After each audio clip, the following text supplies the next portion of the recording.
Okay tagal kitang hinanap, okay tagal ko rin nangarap na makapiling ka, o aking mahal. Magandang gabi po sa ating lahat mga kayakap. Andito naman po ang inyong lingkod, Kuya Ken's TV, kayakap mo sa hirap at ginhawa. At malakas po ngayon yung ulan mga kayakap. Tingnan nyo po sa labas oh. Ayan, makulimlim po. Paggabi na po pero kapag maganda po yung panahon, medyo maliwanag pa po tingnan yung labas. Pero ngayon masama yung panahon mga kayakap. Ulan ng ulan. Ayan, wala pang ilaw. Yun. At ngayon, yung gawa namin ni Mako kapag kami lang po sa bahay. Ayan, kasi mamaya pa po sila mama. Galing pa ako sa labas.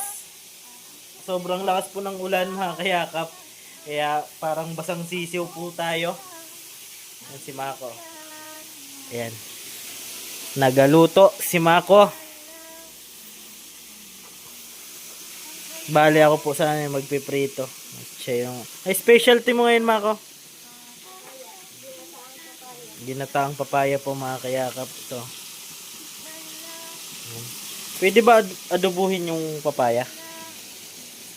Yung kangkong pwede gata. Pwede. Depende sa trip ano. Ayan no. Ayan mga kayakap. At ito yung banding namin ni Mako. Mahilig po kasi kaming dalawang magluto. Ayan. Bali si Mako habang nagre-review. Ayan no.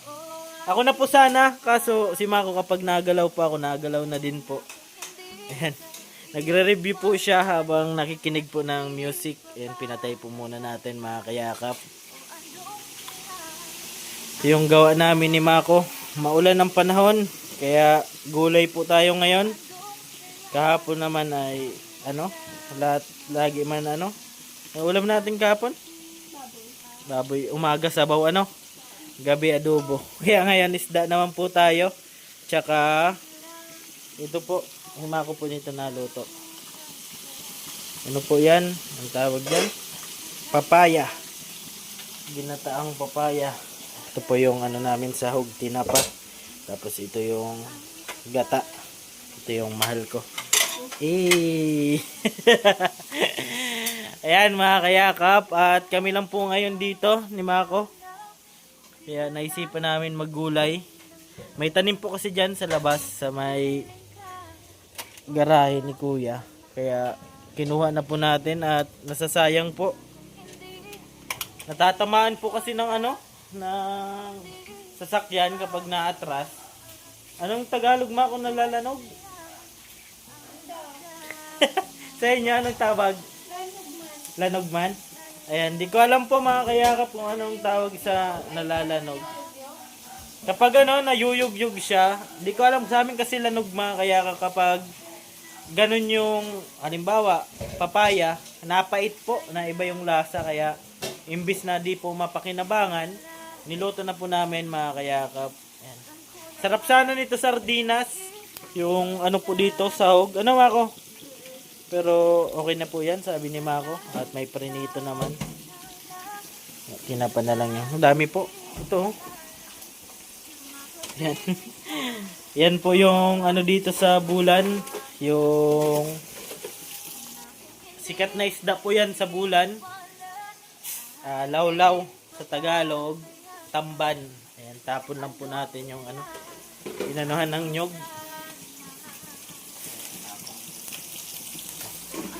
Nyog.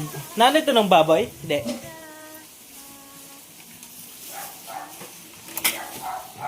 Tapon tayong nyog. At buti na lang nagtila yung ulan Lagay natin. Sabit natin dito at may mga makukulit na mga aso. Ayan. Ito po tayo ngayon.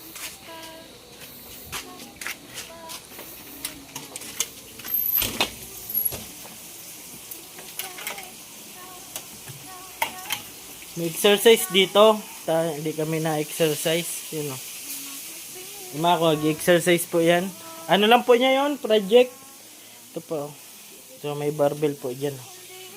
Ito. Kaso, wala tayo sa kondisyon ngayon mag-exercise. Yung exercise ko, ano? Kain. Ayan o, Mako. Malapit na po yung ano nila, yung exam. Next week na po.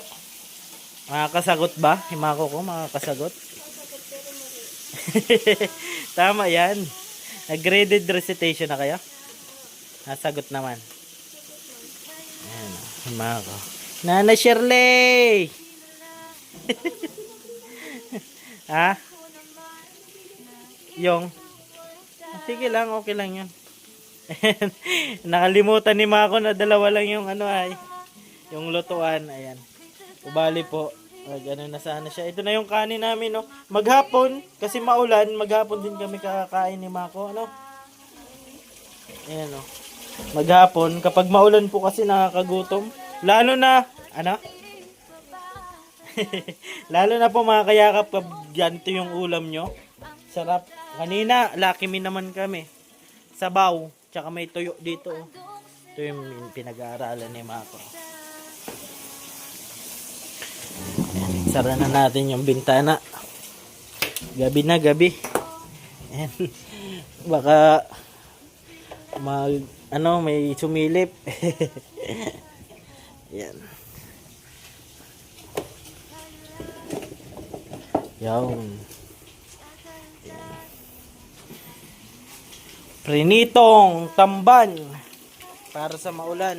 Tapos sausawan mong sili, may suka, may toyo. Sarap niyan. Tapos partneran mo nitong gulay. Yan, dito po kasi sa probinsya, masarap po dito kumain at libre yung gulay. Yan, libre lang po yan. Tapos ito, minsan libre din pero dapat madaling araw ka pupunta. Sa inyo mga libre din yan? Yung lawlaw? Oh, tabing dagat sila. Dito din po sa amin, hindi kami sa tabing dagat pero kapag season po ng tamban ay talagang madami po yung nangunguha. Ayan. Update lang ay may bisita po tayo. Bisita tayo. Si Mama. Doon pa daw. Ang dala mo. Yan, damit.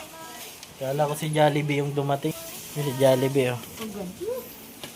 Dami mong bilbil sa leg, na. Ayan, oh. Di matuyo-tuyo. Yung mga sinampay. Ulan na naman. Ayan, mga kayakap. Bali, banding luto lang po kami ngayon. Ayan, mga kayakap. At hanggang dito lang po muna. Update lang po ito sa araw ngayon ng Sabado. Thank you so much po sa mga palaging sumusuporta at matulong na po tayo kay Mako mag-prito para makafocus na din po siya. At di ko na po sana pinapatulong kasi ganyan po si Mako kapag may ginagawa na nakikita niya, natulong po talaga. Ayun, ako po pala ang inyong lingkod, Kuya Kenz TV, kaya kap mo sa hirap at ginhawa. Lagi ko pong sinasabi, tumulong tayo sa iba. Kahit tayo kapos din tulad nila po. Keep safe and God bless ating lahat. Bye-bye po.